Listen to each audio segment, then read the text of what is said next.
Viewers and academy IAS के मंजिल YouTube channel पर आप सभी का स्वागत है। I hope you are doing great. आज के इस पर्टिकुलर सेशन में we are going to discuss what a week in the economy. Now, the basic purpose of this particular video is that we are going to discuss four very important current affairs which has been in the news in the past week. और ये सारे topics जो पिछले week news में रहे, they are very very important for UPSC and for other examination also. So that's why in this particular video, we are basically going to discuss four very important current affairs which has been in news in the past week in any of the national important magazine or newspaper. And these four news are the data on consumer price index, the data on wholesale price index, the first time the public data has been released of index of services production. This is a completely new index. And finally trade deficit का जो data है वो भी release हुआ है जून महीने का। और ये चारों चीजों को समझना प्रीलिम्स और मेंस दोनों के पर्सपेक्टिव से काफी ज्यादा इंपॉर्टेंट है। तो friends, first of try to understand the news related to consumer price index. अगर जून का डेटा देखेंगे तो जो कंज्यूमर प्राइस इंडेक्स है इट हैज इंक्रीज टू 4.4%। और सबसे पहले एक थोड़ा-सा बेसिक कंज्यूमर प्राइस इंडेक्स क्या होता है, तो ये देखिए एक इंडेक्स है और इस इंडेक्स से हम क्या समझते हैं? इन्फ्लेशन समझते हैं। किसके पर्सपेक्टिव से इन्फ्लेशन समझते हैं? कंज्यूमर के पर्सपेक्टिव से इन्फ्लेशन समझते हैं, राइट? तो CPI is an index with the help of which we try to understand the inflation at the level of consumer। जो कंज्यूमर है उसके लिए महंगाई कैसे इंक्रीज या डिक्रीज कर रही है। If I want to understand that then this is basically what this CPI does. But if you want to understand the inflation from the point of view of producers, अगर आपको producers के perspective से अगर आपको inflation समझना है, then for that you have an index in India which is WPI. Although WPI is not the perfect index to understand inflation from the producer's point of view, and that's why we are trying to replace it now by the best way to understand inflation at the level of producer, it is PPI. तो basically index जो है वो inflation को समझने का एक tool है। Now किसके लेवल पे आपको इन्फ्लेशन समझना है उसके बेसिस पे आपके पास या तो सीपीआई है या तो दूसरी तरफ आपके पास डब्ल्यूपीआई या पीपीआई है। आज इस पर्टिकुलर वीडियो में हम लोग दोनों के डेटा समझेंगे, सीपीआई का डेटा कैसा रहा है जून के महीने में और डब्ल्यूपीआई का डेटा क्या रहा है।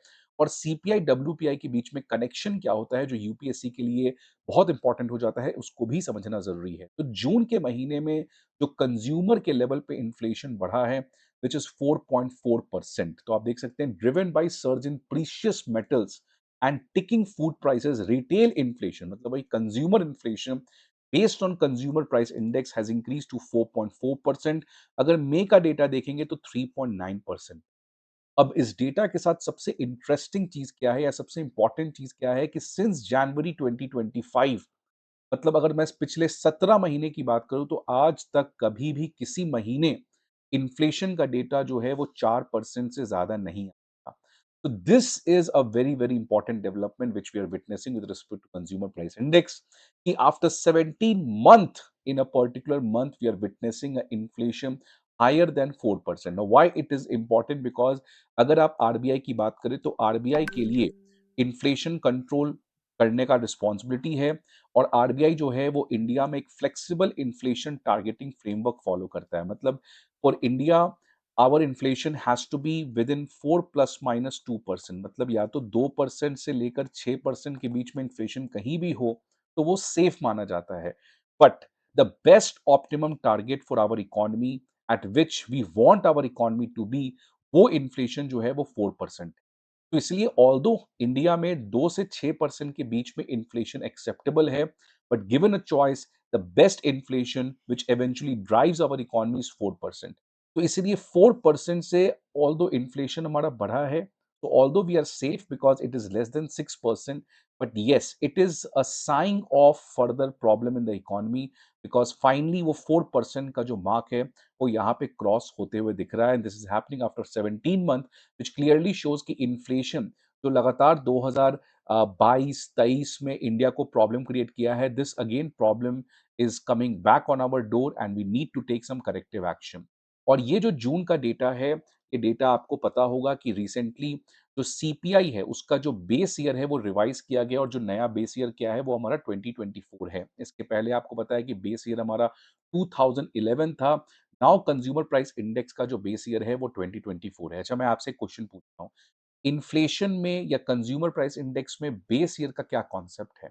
राइट? बेस ईयर का क्या कॉन्सेप्ट है? आप सोचिएगा, वैसे मैं आंसर दे दे रहा हूँ अभी कि बेस ईयर इन्फ्लेशन के केस में it is important because base year is that year in which we fix the consumption basket. Consumption basket का मतलब कि किन चीज़ों में which goods and services I need to take, और क्योंकि अगर मैं इन्फ्लेशन को समझना चाहता हूँ, तो सबसे पहले मुझे गुड्स एंड सर्विसेज़ का एक बास्केट फिक्स करना होगा।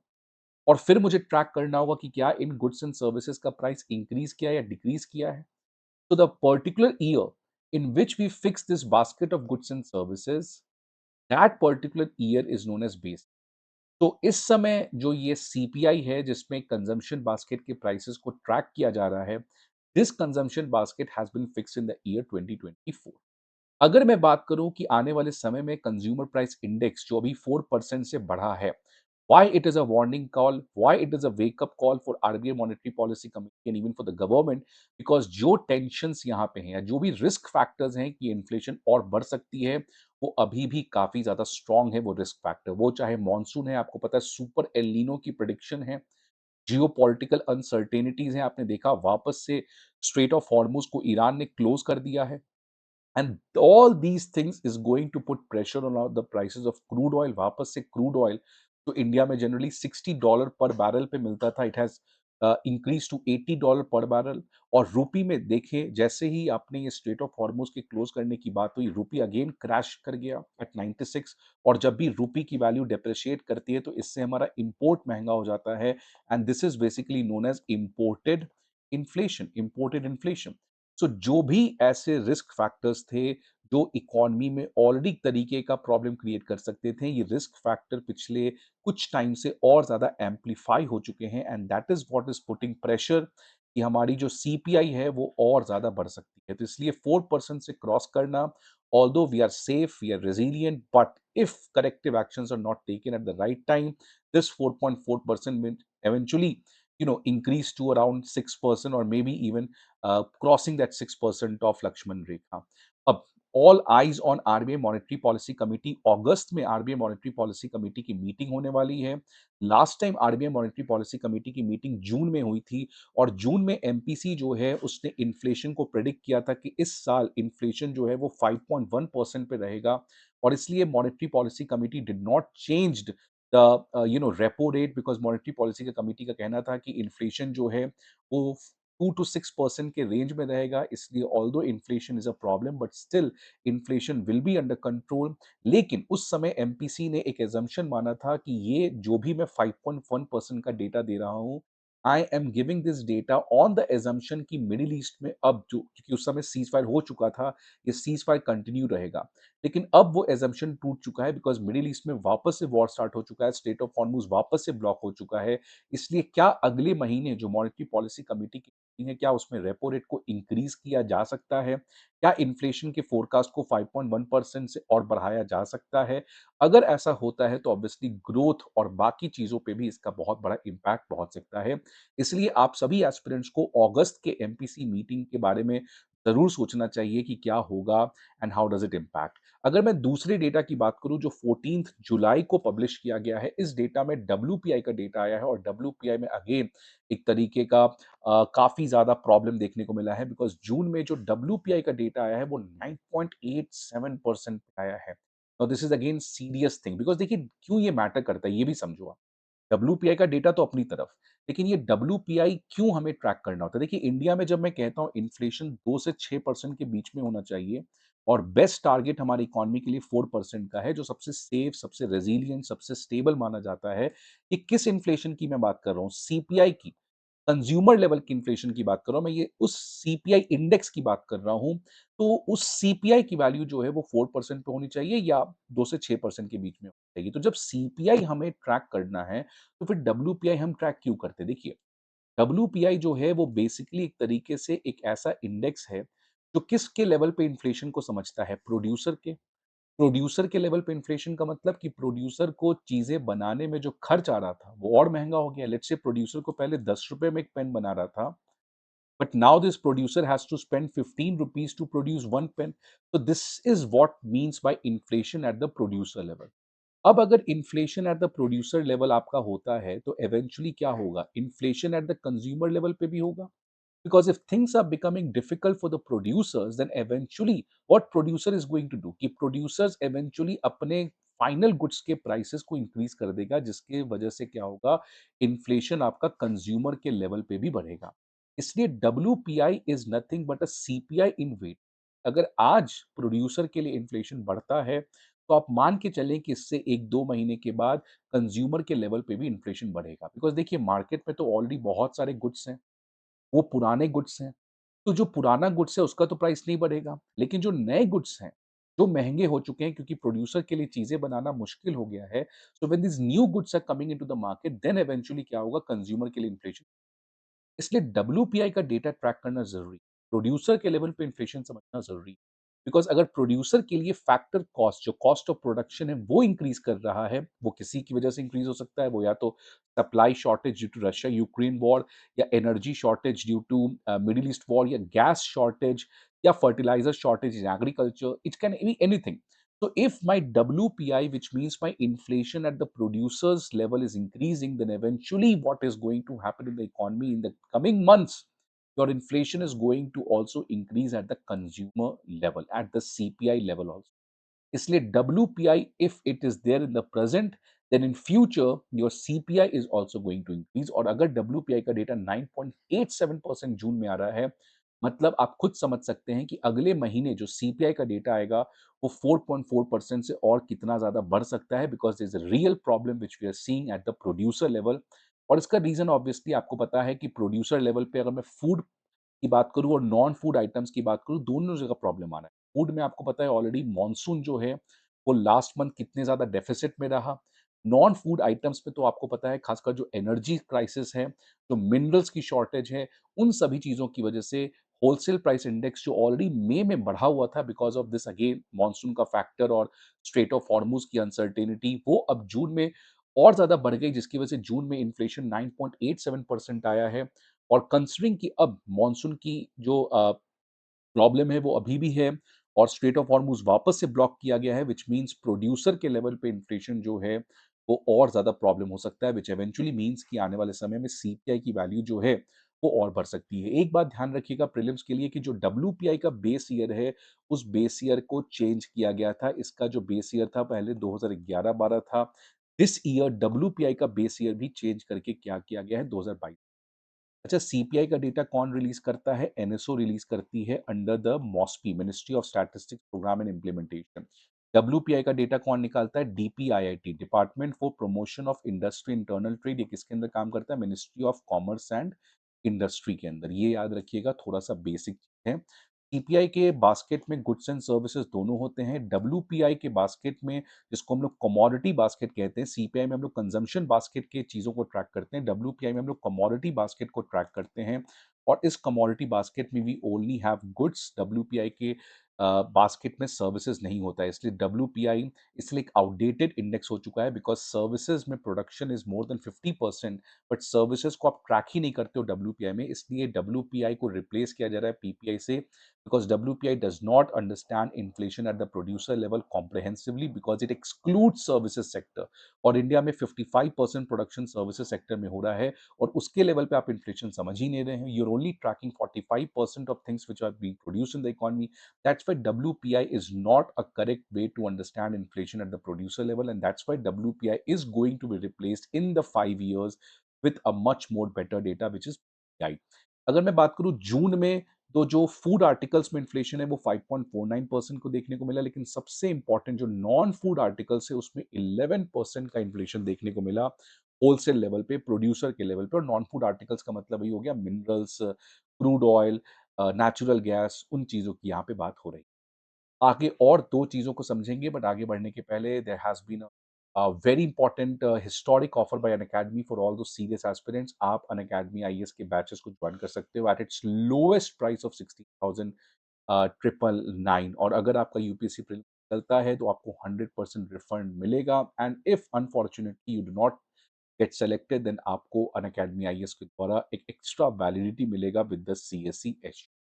तो ये एक बहुत ही ग्रैंड ऑफर है, ये ऑब्वियसली एक लिमिटेड टाइम ऑफर है, तो आप इस ऑफर को जॉइन कर सकते हैं। आप मेरे कोड SUJ50 को भी यूज़ कर सकते हैं, जिसकी वजह से आपको फर्दर यहाँ पे डिस्काउंट मिल सकता है। Now let's come to the third very important data. 14 जुलाई को द हिंदू न्यूज़पेपर में आया है index of services production. Index of services production, ये सबसे खास डेटा है बिकॉज़ ये डेटा पहली बार आया है आज तक के इंडिया के हिस्ट्री में। This ISP index of services production data is coming for the first time. अच्छा, ये इंडेक्स ऑफ सर्विस प्रोडक्शन का जो पूरा मामला है ये है क्या? इसके ऊपर मैंने ऑलरेडी इस चैनल पे एक वीडियो बनाया है, इसका ये रहा लिंक, ये रहा यूपीएससी मंजिल चैनल पर जाके आप इंडेक्स ऑफ सर्विसेज प्रोडक्शन के बारे में जान सकते हो। तो वीडियो को आप देख लेना अगर आपको ये नहीं पता है। मैं मान रहा हूँ कि आपको ये पता है, इसलिए मैं इसको और ज़्यादा डिटेल में आज डिस्कस नहीं करूँगा। बट बे एक चीज़ क्लियर है जो आपको समझना है, इतना बेसिक चीज़ कि जैसे इंडस्ट्री में प्रोडक्शन हो रहा है कि नहीं हो रहा है, वेदर माई इंडिया में industries are producing more number of goods और नॉट, राइट? अगर इसको मुझे ट्रैक करना है तो उसके लिए एक इंडेक्स है IIP। तो जैसे इन्फ्लेशन बढ़ता है कि घटता है तो उसके लिए एक इंडेक्स है, वो चाहे CPI है, WPI है, PPI है। वैसे ही अगर industries whether they are producing more goods और not in this year as compare to last year, then उसके लिए एक इंडेक्स है IIP। लेकिन एक प्रॉब्लम था कि आज तक सर्विसेज सेक्टर में क्या प्रोडक्शन इंक्रीज हो रहा है या डिक्रीज हो रहा है, इसके लिए कोई इंडेक्स ही नहीं था। और आपको पता है कि आज इंडिया में 55% out of all the goods and services, out of all the production which is happening in the economy, 55% of production is happening alone in the services sector. And despite this humongous significance of services sector, we did not have any index to understand what is happening at the services sector, whether the production is increasing or decreasing. For this, the government has finally launched Index of Services Production, जो भारत की पहली ऐसी एकमात्र index है जो services में production को track करेगी, whether the services sector is doing good और बैड। उसी का जो पहला डेटा है friends, that has finally came. ये डेटा जो है वो अप्रैल महीने का डेटा है, क्योंकि ISP का जो डेटा है वो 2 महीने के लैग पे रिलीज होता है। तो ये अप्रैल का डेटा है जो अभी जुलाई में आया है। राइट, तो ये याद रखिएगा कि ये अप्रैल महीने का डेटा है जो अभी आ रहा है। इसके बारे में क्या-क्या जानना है आपको यहाँ पे मिल जाएगा, बट इस न्यूज़ में क्या आया है कि अभी जो ISP डाला गया है, तो पहला ISP डेटा आया है अप्रैल 2026 का। इसमें सारे सर्विसेज सेक्टर को इंक्लूड नहीं किया गया है। ऑल्दो टोटल 19 सर्विसेज सब सेक्टर्स हैं, लेकिन इस ISP डेटा में केवल 14 सर्विसेज सब सेक्टर्स के डेटा को ट्रैक किया गया, राइट? इस 14 सेक्टर में ये देखा गया है कि डबल डिजिट का ग्रोथ देखने को मिला है इन अप्रैल 2026। और जो बेस्ट परफॉर्मिंग सेक्टर्स हैं वो हैं accommodation and food, retail trade, administrative and support services and real estate. तो ये कुछ बेस्ट परफॉर्मिंग सर्विसेज सेक्टर देखने को मिले हैं। एकोमोडेशन का मतलब वही होटल हो गया, और फूड आपको पता है everyone is going to restaurant now. और ये जो 19 सब सेक्टर्स हैं जिसको यूज किया गया है ISP को बनाने में, ये कवर करते हैं around 60% of India services sector. तो इसीलिए मैंने कहा कि ये ISP जो है जिसका पहला डेटा आया है अप्रैल महीने का, ये ISP डेटा अभी फुल फ्लेजेड तरीके से लॉन्च नहीं किया गया है। ये अभी पायलट स्टडी किया जा रहा है, ट्रायल बेसिस पे लॉन्च किया जा रहा है। आने वाले समय में ISP को और ज़्यादा एक्यूरेट बनाया जाएगा। अभी इस समय इंडेक्स ऑफ सर्विसेज प्रोडक्शन में कितने सर्विसेज को अकाउंट किया जा रहा है, तो इंडिया के 60% सर्विसेज सेक्टर को इसमें इंक्लूड किया गया है। तो टोटल 19 सब सेक्टर्स हैं। इन 19 सब सेक्टर्स में 14 सब सेक्टर्स ऐसे हैं जिसमें डबल डिजिट ग्रोथ देखने को मिला है अप्रैल 2026 में। याद रखिएगा, ये जो ट्रायल बेसिस पे ISPs को लॉन्च किया जा रहा है, अभी इसका बेस ईयर क्या है, 2024-2025। इसमें कौन-कौन से इंडेक्स यूज़ किए जा रहे हैं? डेटा को एडमिनिस्ट्रेटिव डेटा यूज़ किया जा रहा है, GST डेटा यूज़ किया जा रहा है, and annual survey of incorporated service sector enterprises के डेटा को यूज़ करके इस इंडेक्स ऑफ सर्विस प्रोडक्शन को बनाया जा रहा है। लास्ट डेवलपमेंट की तरफ आते हैं तो ट्रेड डेफिसिट का डेटा है, और यहाँ पे बहुत ही बड़ा प्रॉब्लम देखा है। जून 2026 में ट्रेड डेफिसिट इंडिया का 430% टाइम इंक्रीज।